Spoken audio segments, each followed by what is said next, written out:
नमस्कार। आइए सुनते हैं हिंदी साहित्य के प्रमुख उपन्यासकार सूर्यकांत त्रिपाठी निराला द्वारा रचित उपन्यास महाराणा प्रताप।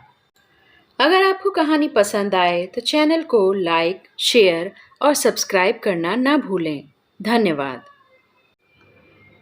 दशम परिच्छेद पश्चाताप। भाग्य की अकरुण कुटिल गति पर विचार करते हुए घोड़े पर सवार निसंग महाराणा प्रताप चले आ रहे थे। चिरकाल की संचित चिर प्रतिज्ञा पर इतना बड़ा धक्का लगा कि विश्वास की धूनियां हिला दी गईं।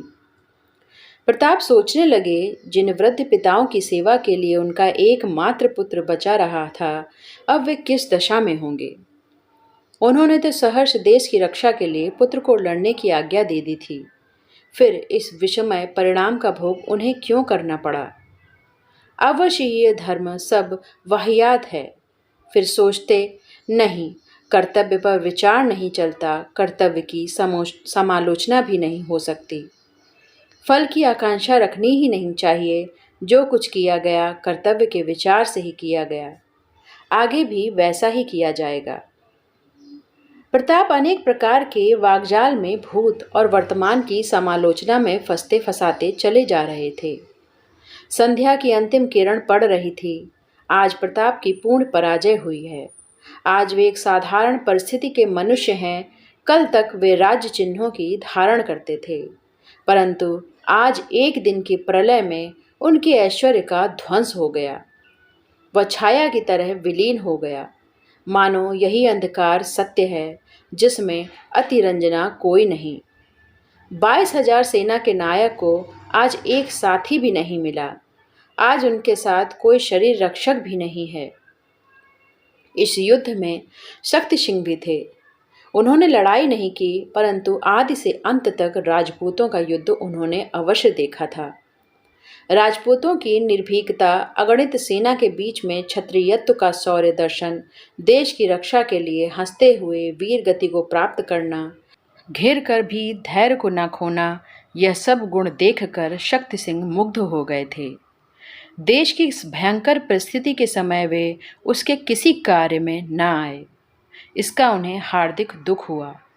उनका विरोध भाव दूर हो गया, बल्कि जिस समय झाला मन्ना को प्रताप की रक्षा करते, राज चिन्हों को अपने ऊपर धारण करते देखा, लड़ते हुए अपने प्राणों का विसर्जन कर महाराणा के प्राणों को खरीदते देखा, उस समय शक्ति सिंह दूसरे ही शक्ति सिंह हो रहे थे। महाराणा की रक्षा के लिए देश के सब वीरों को उन्होंने रणक्षेत्र में प्रत्यक्ष देखा। केवल वही न थे जिन्हें देश के बालक, वृद्ध, युवा एक ही प्रकार से भक्ति करते हैं। उनका विरोध करके उन्होंने अच्छा नहीं किया। उन्हें दृढ़ विश्वास हो गया।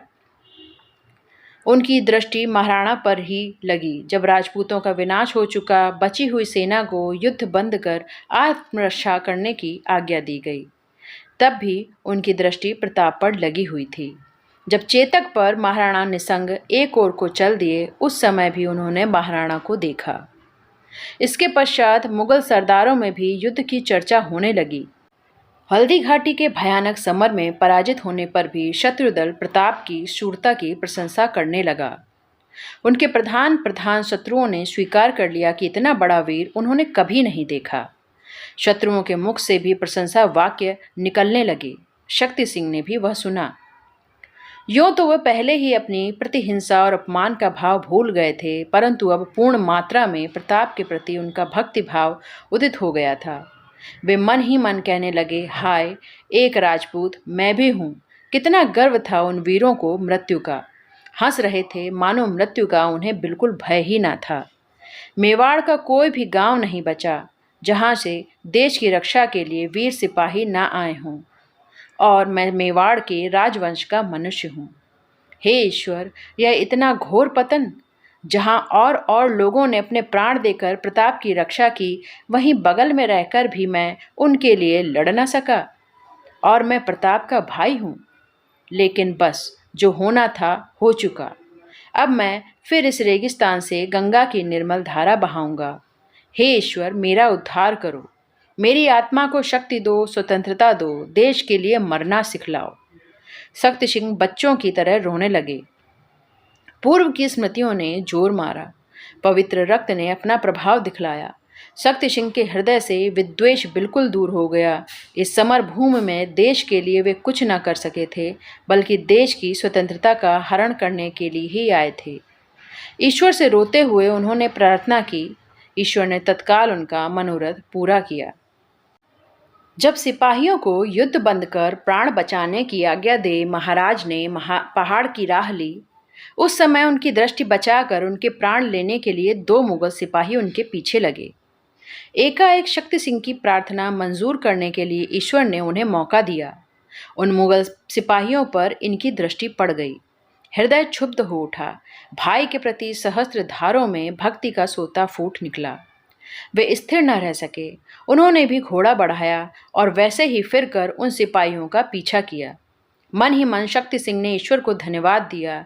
हृदय में एक प्रकार की घृणा मुगलों के प्रति पैदा हुई।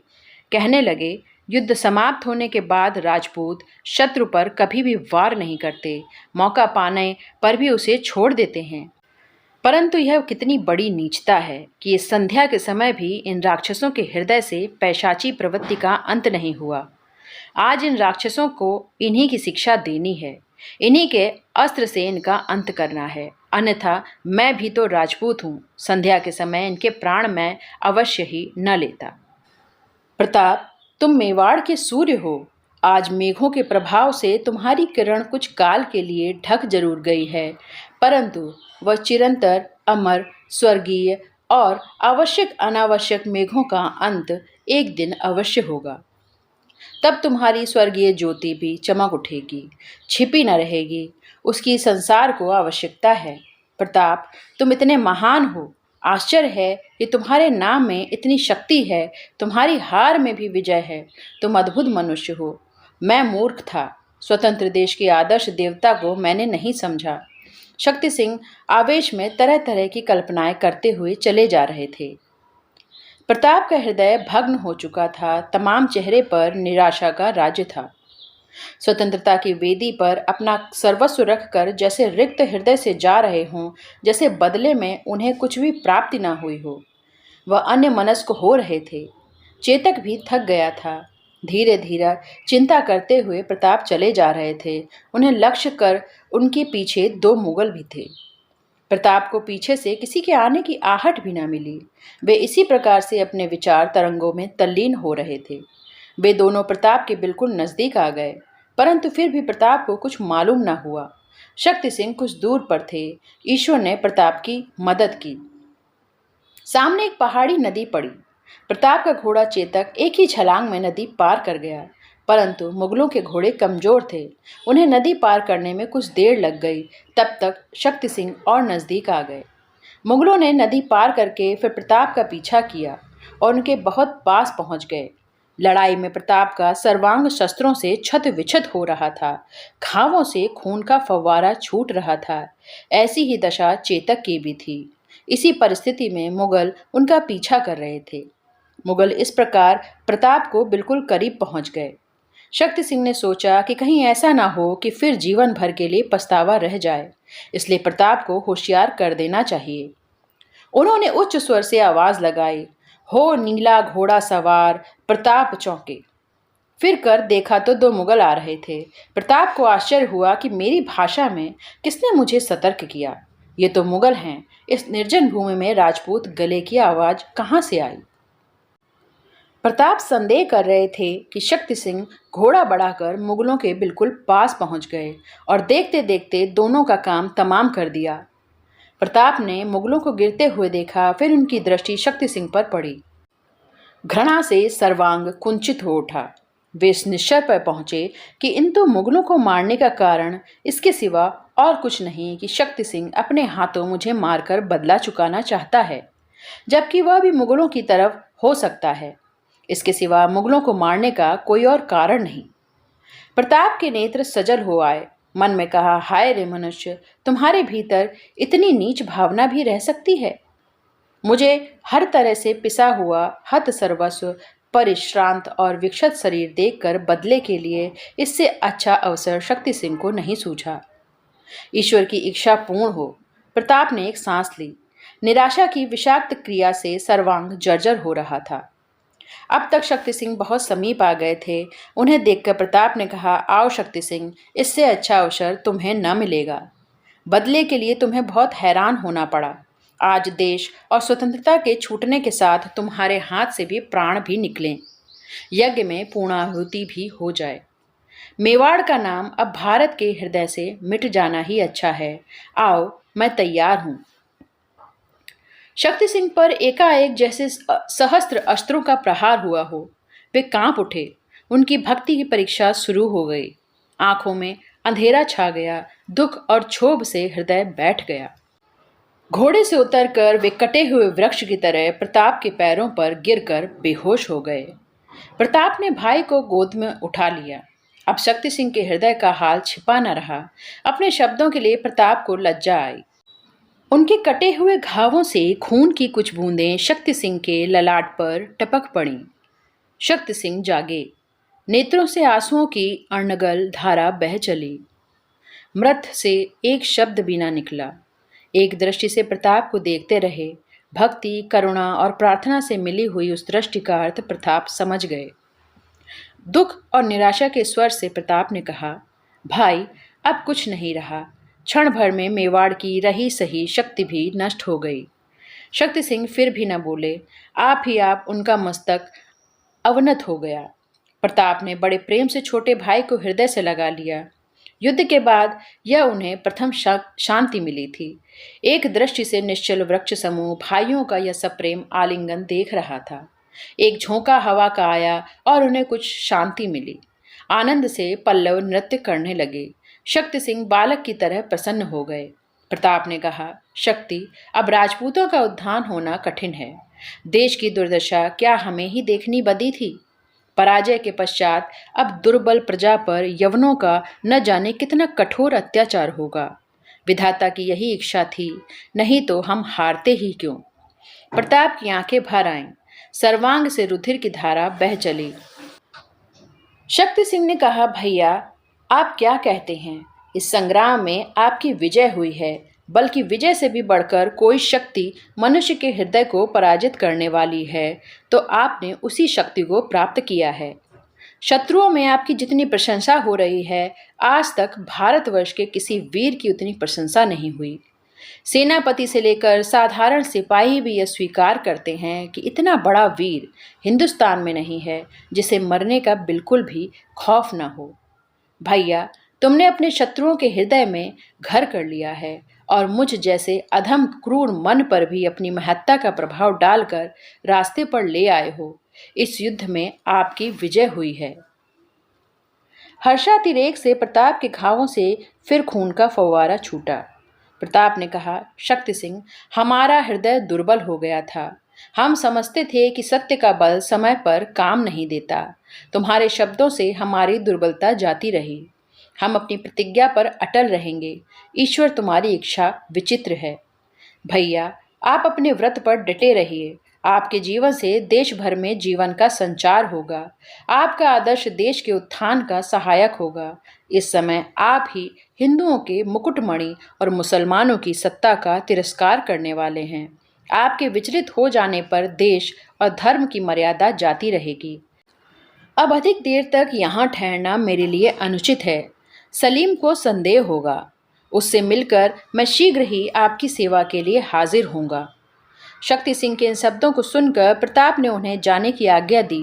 देवोपम समुज्जल कीर्ति भाई की चरण धूलि ग्रहण कर शक्ति सिंह विदा हुए। प्रताप की तरह चेतक का शरीर भी छत विछत हो रहा था। जगह जगह अस्त्रों के गहरे घाव थे और उनसे अविराम रुधिर की धारा बह रही थी। अपने शरीर की पीड़ा से अधिक दुख चेतक के घावों का था। अपने मित्र और शरीर रक्षकों में चेतक को प्रताप सबसे बढ़कर समझते थे। वह भी वैसा ही होशियार था। अपने मालिक के मनोभावों को तत्काल समझ लेता था। इसकी पीठ पर जब तक प्रताप थे, उन पर कभी संकट नहीं आया। वह अपने समय का एक सर्वश्रेष्ठ शिक्षित अश्व था। चेतक की अवस्था क्रमशः खराब होती गई। रुधिर बंद ना हुआ। अपनी अंतिम घड़ी समझकर अनिमेष दृष्टि से वह अपने मालिक को देखने लगा। प्रताप भी समझ गए थे कि उसे असह्य कष्ट हो रहा है। चेतक की आंखों से आंसुओं की धारा बह चली। एक शब्द करके उसने प्राण छोड़ दिए। पहले प्रताप को यह मालूम न था कि चेतक का यह अंतिम समय है। उसकी मृत्यु हो जाने पर उसकी अनिमेष दृष्टि का अर्थ उनकी समझ में आया। अपने मालिक को वह प्रेम भाव समझ आता था। वे भी उससे अधिक प्यार करते थे। उनको बचाकर किसी निर्विघ्न जगह पर लाने के लिए ही अब तक वह मृत्यु से लड़ रहा था। अन्यथा समर क्षेत्र में ही उसकी अवस्था शोचनीय हो रही थी। वह अब तक मर गया होता। चेतक की कृतज्ञता का स्मरण कर प्रताप सिंह रोने लगे। ये समझ गए कि उनके प्यारे अश्व ने अपने प्राणों के बदले में उनकी रक्षा की है। प्रेम की कसौटी पर कसकर उसने अपने को खरा सिद्ध कर दिया। प्रताप को आज के विगत युद्ध की याद आई तो रोने लगे। कितने ही स्थलों में चेतक के कारण ही उनकी प्राण की रक्षा हुई थी। कहा, हाय, दुख कभी अकेला नहीं आता। आज हमारे कितने ही मित्रों, सहायकों और प्राणों से प्यारे बंधुओं की मृत्यु हुई है और आज ही चेतक भी हमें अकेला छोड़कर चला गया। यह विधाता कितना निष्ठुर नियम है। प्रताप चेतक को अपना एक अंतरंग मित्र समझते थे। उसकी मृत्यु की जगह पर उन्होंने उसका स्मारक बनवा दिया जो आज भी मौजूद है। इधर शक्ति सिंह अपने डेरे पर पहुंचे। जिन दो मुगल सैनिकों को प्रताप सिंह का पीछा करने के कारण उन्होंने मारा था, उनमें एक खुरासानी था और दूसरा मुल्तानी। प्रताप को प्रणाम कर खुरासानी के घोड़े पर चढ़कर मुगल कैंप में आए। इससे लोगों को संदेह हुआ। सेनापति ने उनसे इसका कारण पूछा। शक्ति सिंह ने सच सच बयान दिए। उन्होंने कहा कि युद्ध हो जाने पर शत्रु पर वार करना धर्म नहीं है। दूसरे, हम राजपूत हैं। हम अगर किसी को इस तरह का पातक करते हुए देखते हैं तो हमें भी पाप लगता है। जब इन दोनों खुरासानी और मुल्तानी ने प्रताप का पीछा किया तब हमारे लिए प्रताप की रक्षा करना धर्म में दाखिल था। यही कारण है कि मैंने खुरासानी और मुल्तानी को मार डाला। शक्ति सिंह को इस सत्य भाषण से कोई कठोर दंड नहीं मिला। उन्हें केवल मुगल सैन्य से निकल जाने के लिए कहा गया। इससे शक्ति सिंह बहुत प्रसन्न हुए। वे यही चाहते भी थे। जब मुगलों के साथ अलग होकर वे चले तब एकाएक याद आए कि खाली हाथ राजा के दर्शन ठीक नहीं। रास्ते में भाइंसोर को किला पड़ा। अपनी 5000 सेना के साथ उस किले पर उन्होंने आक्रमण कर दिया और विजय प्राप्त की। उस किले पर अपना अधिकार कर प्रताप के पास गए और वह किला प्रताप की नज़र किया। शक्ति सिंह की इस अपूर्व भेंट से प्रताप मुस्कुरा दिए और वह दुर्ग उन्हें ही रहने के लिए दे दिया। उस समय से वह दुर्ग शक्तावतों का वासस्थान हुआ।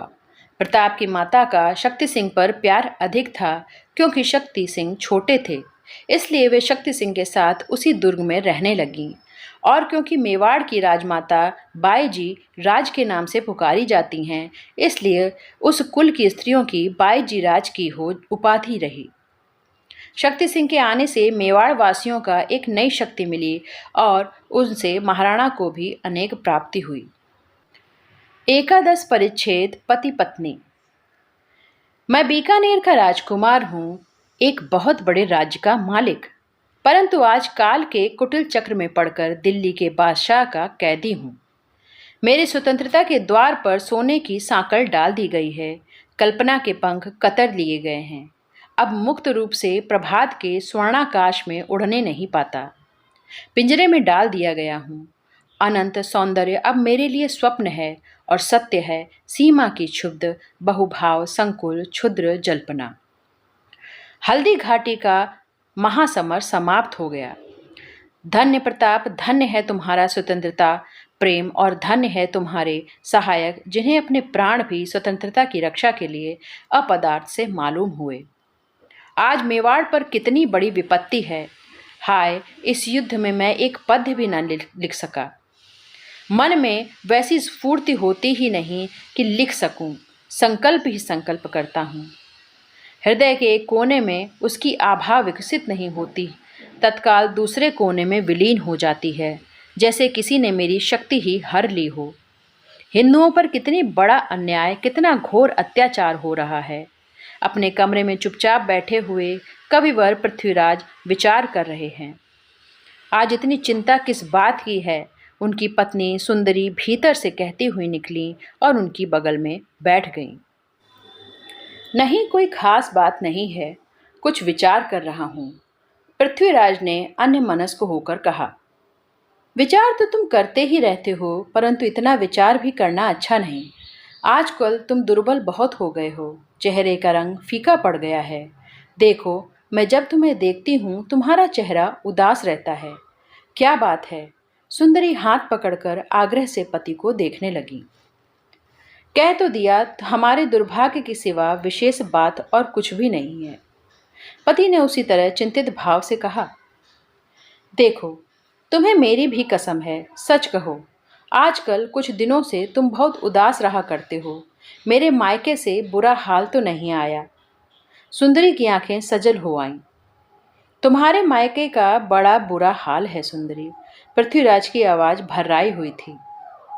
सुंदरी आश्चर्यचकित हो एकटक पति को देखती रही। उनके मुख से भी एक शब्द न निकला, दृष्टि में ही प्रश्न की व्याख्या भरी हुई थी। पृथ्वीराज ने कहा, तुम्हारे पिता आए थे अकबर के दरबार में नौकरी करने के लिए।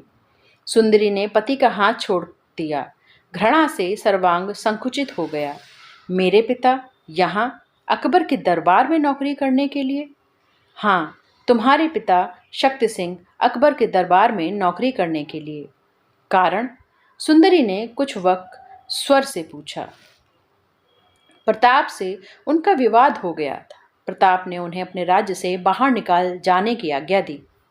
फिर सुंदरी ने आग्रह से पूछा, फिर क्या? अकबर को एक बचे हुए स्वतंत्र राज्य पर अधिकार करने का साधन मिल गया। उधर मान सिंह गए महाराणा के साथ भोजन करने। महाराणा ने कह दिया, हम विधर्मियों को बेटी ब्याहने वाले पतित क्षत्रियों के साथ भोजन पान का संबंध नहीं रखते। मान सिंह दिल्ली आए, अकबर को उभारा। करीब 2 लाख मुगलों की सेना महाराणा को दबाने के लिए भेजी गई। मान सिंह भी गए थे और साथ थे तुम्हारे पिता। फिर विरक्ति से मुंह फेरकर सुंदरी ने प्रश्न किया। फिर हल्दी घाटी में राजपूतों से मुगलों का घनघोर युद्ध हुआ। महाराणा ने अद्भुत वीरता दिखाई। उत्साह से गर्दन उठाकर शेरनी की तरह पति को सगर्व देखती हुई सुंदरी ने कहा, उस समय मान सिंह कहाँ थे? ताऊ जी मान सिंह से जरूर मिले होंगे।